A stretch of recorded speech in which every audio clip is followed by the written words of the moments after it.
New at 7 this morning, a new investigation shows the Multnomah County Animal Services has been sitting on nearly $1.5 million of donations and government funds.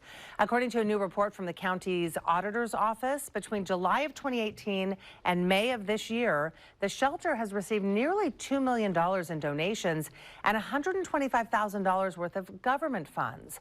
Of the more than $2 million they received, just over $627,000 were used.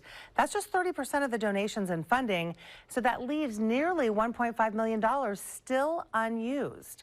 This all comes as the shelter has faced years of scrutiny and accusations of poor conditions for animals. Volunteers claim the animals have been neglected of attention and basic medical care. The shelter has also suffered staffing and volunteer shortages, so much so that they had to stop taking in strays earlier this year, you might remember.